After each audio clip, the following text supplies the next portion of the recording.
Jackets win 5-1 over the Calgary Flames. While that was a boring game, it was a great way to follow up the Edmonton game where we didn't have the greatest start. We gave up a couple of bad goals, but we came out and controlled most of the play of that game. We came out and controlled the entire play of this game. They had some chances, but Bob was there to shut down, and I think that really frustrated them. They couldn't get really anything going against us. Starting off, first period, we get out there, first couple of shifts, we're in the Calgary zone, moving the puck around, very good. There's a face-off in the offensive zone. We throw our fourth line out there. Letestu wins it to the boards to Calvert. Calvert takes it down to behind the goal line, and Calgary kind of separates, don't know what they're doing really. And Marcus Hannikainen slides into the slot. Calvert looks over, sees him, hits a backhand pass right to him. Hannikainen throws in the back of the net. Jackets lead 1-0 off of Hannikainen's third goal of the year. Hannikainen doesn't get in the lineup a lot. If he does, he's playing fourth line time. He doesn't get a lot of ice time. He's not there for the penalty kill. He's not there for power play. But every time he's out there, he is always going. He is chasing people down. There were a couple times where he was out there and we go to ice the puck and Hannikainen's like, no, this will not be an icing. And he goes all out chasing the defenseman down and he negated a couple of icings. That's the kind of stuff we want from our fourth line. If they chip in and score, that's great as well. But we want them to get out there and do that kind of stuff and help give Panarin, X, and those guys, have them a little bit more rested because they're out there playing, wearing on the opposition defense, making it a little bit easier on those type of guys. And Hannikainen just basically embodies what we want with our fourth line. He's doing that kind of stuff every time, and he gets rewarded with the goal here. And after that, there was not a lot of defense. It was a lot of followed by crap, which I think in the long run ended up favoring us because it wore Calgary out. And we relied on Bob to go, no, this crap's getting out of here, and shutting down those 2-on-1 opportunities we would give up. And that just deflated the spirit of the Flames. A little over halfway through the first period, we start to break it out of our zone. Get it to Axon in center ice. He chips over to Panarin. Panarin enters the zone. PLD goes down to the circle. And Panarin looks like he's covered. He doesn't have anything to do. And Panarin goes through a couple players and passes it over to PLD. PLD one time's in the back of the net. Jackets lead 2-0. PLD's 16th goal of the year. He is now one shy of Rick Nash. Keep that in mind for a little bit. That's what I love about Panarin. Is you look at him, you're like, all right, how is he make this defender look stupid? Because the defender is doing everything correct, and then Panarin walks around him or walks through him, is in this case. It's stuff like that he does that you're like, what's Panarin going to do next? And if you're on his line, you just got to get open. You're going to get that puck eventually, and you have to finish off there. PLD does, and that's where we would end the first period though, up 2-0 on the Flames. Start of the third period, we lock it down a little bit defensively so it's less chaotic, but there's still not a lot of defense. We're coming up the ice, PLD chips it over to Panarin, takes the hit to make the play, and Panarin does Panarin things, he goes up the ice. Gets in the offensive zone, goes below the goal line, throws it out front. Action does a nice little tip pass over to PLD, who is coming down in the slot. PLD, once again, wastes no time, puck is his tick, and he throws it in the back of the empty net. Jackets lead 3-0. PLD's second goal of the game, 17th of the year, tying him for Rick Nash's rookie goals record. That's what makes that line so great, is you have Panarin and Axon who can do super skilled things, and PLD using his size and just getting into the open areas, and it will be any one of them can finish off a play. And now we have a 3-0 lead. The Flames lock it down a little bit more defensively. We don't get another shot till about the 5 minutes left in the period, and then we pile it on a little bit. The Flames did do a better job in the second period, coming out, applying pressure, and being in our zone a lot, but they weren't the greatest chances.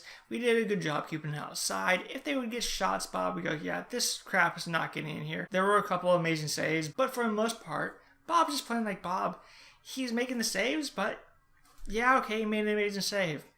Seen it before. He's that good. He's going to make them most of the time. So we end the second period up 3-0. So we had the third period. We're just like, whatever. 3-0 lead. We're fine with this. We're not going to challenge the Flames too much. They've been eliminated from the playoffs. We don't need to run the score up just like we did against Edmonton. We backed off. We said, this is fine. If something happens, that's great. We'll take the goal. We're not going to give up offensively completely, but we're not going to run up the score. But halfway through the period, Flames come up the ice. They enter our zone.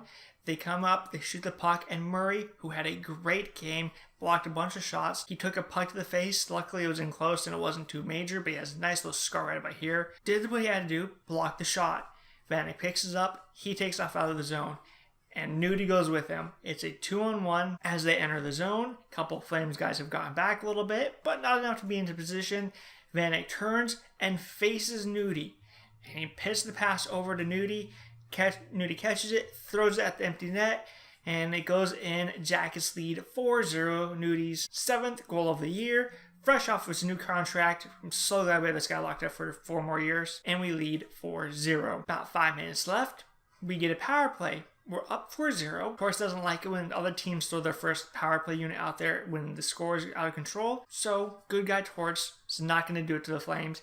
He's going to award the Testu, Calvert, and Hannikainen, who had a great game.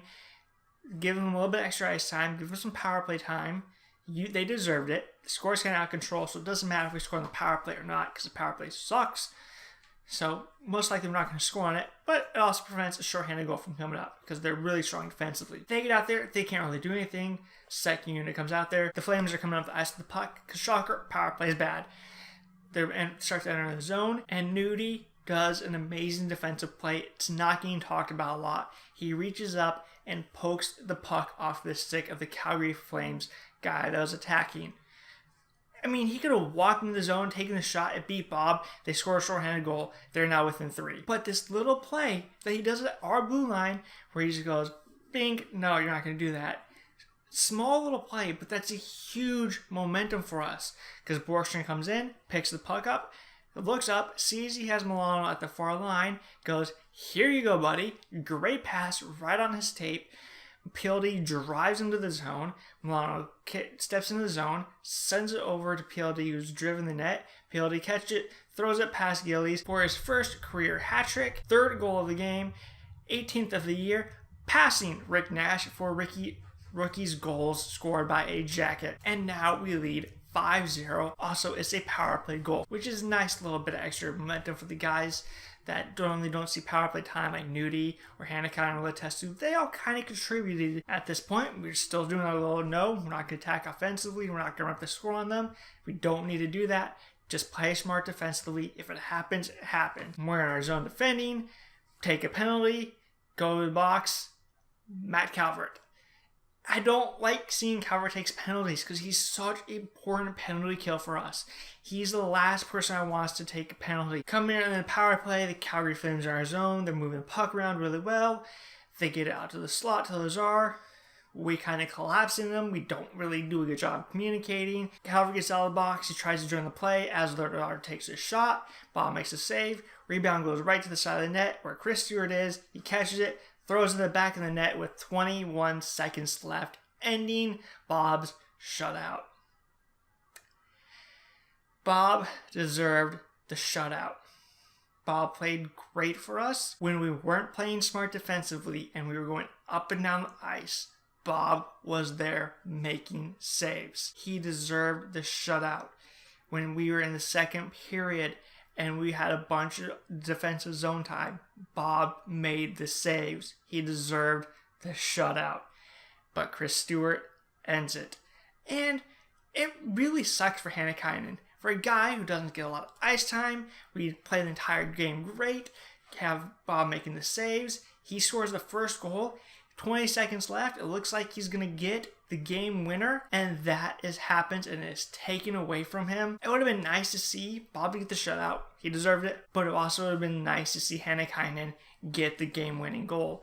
But it doesn't matter. We still won the game 5-1, and now we have to head to Vancouver to play the Vancouver Canucks. So until next time, like and subscribe, all that fun stuff, and until then, I will see you later.